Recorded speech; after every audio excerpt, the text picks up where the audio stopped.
من الكوميديا السوداء اللي بتحصل في الشغل في الصيدليات، يعني لما كان يعني جه لي حد فبيسال على الكونكور بتاع الضغط. الكونكور حتى الان في مشكله، الطفر بتاعه لسه برضه مش اللي هو كل فين وفين مثلا لما بتوفر منه علبه او علبتين، مش متوفر في كل الصيدليات يعني. فالمهم حد جه يسالنا عن الكونكور، فانا قلت له بكل بساطه موجود عندك البيزوكارد والبستول، بيزوكارد بستول كونكور الثلاثه نفس المواد الفعاله، مفيش اي اختلاف ما بينهم. فانا طلعتهم له فقال لي لا والله هو انا عايز الكونكور.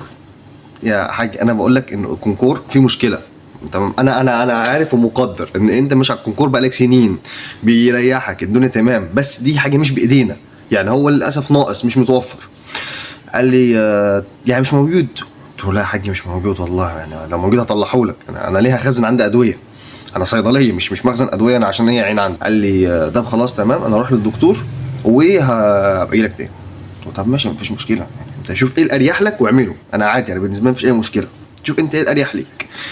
فهو راح للدكتور والدكتور كتب له بيزوكارد. فهو جالي تقول لي انت عملت ايه؟ قال لي الدكتور كتب لي على الدواء دوت. فانا طلعته له، قال لي ايوه بس مش هو ده اللي انا كنت باخده يا حاج، اللي انت كنت بتاخده ده ناقص ما عادش بينزل، تمام.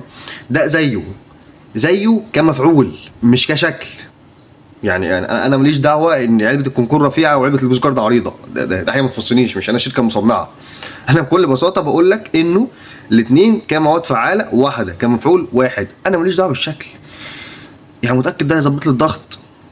يا حاج ما انت جيت اتكلمت معايا قبل كده وما اقتنعتش برايي ورحت للدكتور اللي انت بتتابع معاه، الدكتور كتب لك دوت، انت مش متاكد من الدكتور اللي انت رايح له؟ انت مش واثق فيه؟ يعني انا مش فاهم والله. يعني هو دلوقتي كتب لك على اليوزو كارد وقال لك دوت خد مكان الكونكور، الدكتور اللي كاتب لك الكونكور هو اللي عدل لك اليوزو كارد، انت ليه جاي تستفسر تاني؟ انت لو عندك مشكله مع الدكتور اللي انت بتتابع معاه ما تروحلوش تاني. لكن يعني انت بكل بساطه قال لك طب خلاص انا مش عايز البيزو كارد. يعني بعد ما راح قعد كشف عند الدكتور عشان يديله بيزو كارد مكان الكونكور ما اقتنعش بالبيزو كارد، قال لك لا والله هو ده مش زي دوت. طب اي حاجه، قال لك بص انا لسه عندي نص شريط كونكور هيكفيني مثلا بتاع 5 6 ايام، هاخده لعند ما الكونكور يتوفر اللي انت عايزه.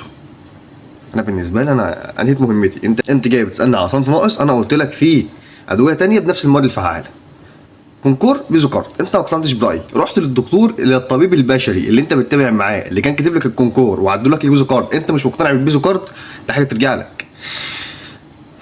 الله المستعان. في النهايه ما تنسوش تدعموا بالصحه وراحه البال، ولو انتوا على اليوتيوب ما تنسوش تعملوا اشتراك. سلام.